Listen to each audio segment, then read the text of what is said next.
નમસ્કાર મિત્રો, માનવ જીવનને સીધો જ સ્પર્શતો અને માનવ જીવનની અતઃથી ઇતિ સુધીની હરેક સમસ્યાનું સૌથી સરળ સમાધાન આપતો સંસારનો એકમાત્ર ગ્રંથ એટલે કુરુક્ષેત્રના ધર્મયુદ્ધની સૌથી મોટી ફલશ્રુતિ શ્રીમદ ભગવદ્ ગીતા.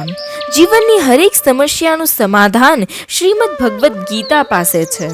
એનું કારણ મિત્રો એ છે કે ભગવદ્ ગીતાના જન્મના મૂળમાં જ એક સમસ્યા હતી, સંશયો હતા, પ્રશ્નો હતા, બહુ મોટી મૂંઝવણ હતી.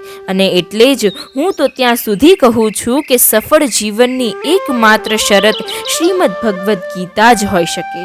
વિશ્વાસ ન આવે તો પાના ઇતિહાસના ઉથલાવી લેજો. મિસાઇલ મેન એપીજે અબ્દુલ કલામથી લઈને હોલિવૂડ એક્ટર વિલ સ્મિથ સુધી, અમેરિકન એસ્ટ્રોનોટ સુનિતા વિલિયમ્સથી લઈને મહાત્મા ગાંધી સુધી, સ્વામી વિવેકાનંદથી લઈને બાળ ગંગાધર તિલક સુધી, આલ્બર્ટ આઇન્સ્ટાઈનથી લઈને જવાહરલાલ નહેરુ સુધી, સ્વિસ સાયકોલોજિસ્ટ કાર્લ જંગથી લઈને અમેરિકન ઓથર હેનરી ડેવિડ સુધીની હરેક વ્યક્તિએ પોતાની સફળતાનું મૂળ શ્રીમદ ભગવદ્ ગીતા છે એમ જગતના ચોકમાં છડે ચોક સ્વીકારેલ છે.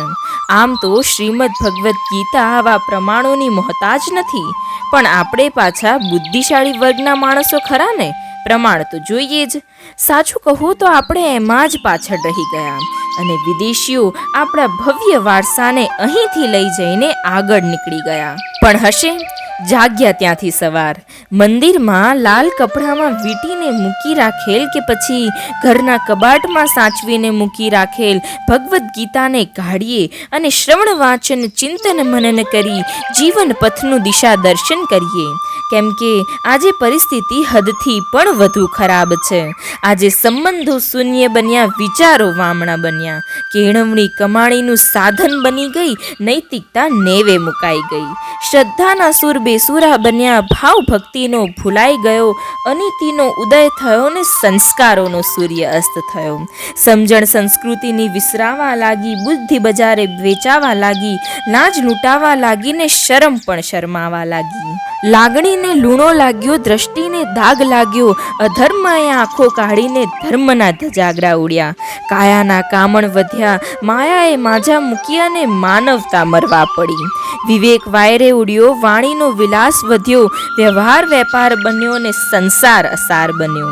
વિશ્વાસનો શ્વાસ રૂંધાયો, સુખ સરનામું ભૂલ્યું, આત્માની ઓળખ ભૂલાઈને સત્ય પણ શરમાવા લાગ્યું. જીવન જીવવાને બદલે જીતવાની હોડ જામી, પુણ્ય ભૂલીને પોટલા પાપના બંધાવા લાગ્યા. મૂલ્યોનું મૂલ્ય ઘટી ગયું ને ચરિત્ર કાળું ચોર બની ગયું.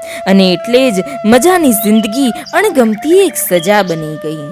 આવી બધી બદતર હાલાતમાં પણ જીવનને મહેકાવી શકાય છે જો શ્રીમદ ભગવદ્ ગીતામાં માધવે બતાવેલા માર્ગ પર ચાલવામાં આવે. શ્રીમદ ભગવદ્ ગીતામાં ભગવાન દેહી નોસ્મિન યથા દેહે કહી આત્માની ગતિ સમજાવે છે, તો શીતોષ્ણ સુખ દુઃખદા કહી ક્ષણિક સુખ દુઃખનો ક્રમ સમજાવે છે. નૈનમ છિદંતી શસ્ત્રાણી કહી આત્માનું શાશ્વતત્વ સમજાવે છે, તો કર્મ બંધમ પ્રહાસ્યસી કહીને મુક્તિનો માર્ગ બતાવે છે.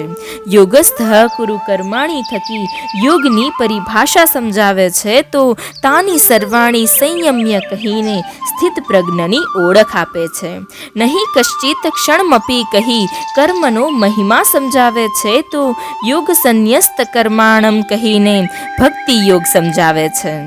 યુક્તાહાર વિહારસ્ય કહી યોગાભ્યાસનો માર્ગ બતાવે છે, તો યતો યતો નિશ્ચલતી થકી ચંચળ મનને નિયંત્રિત કરવા કહે છે.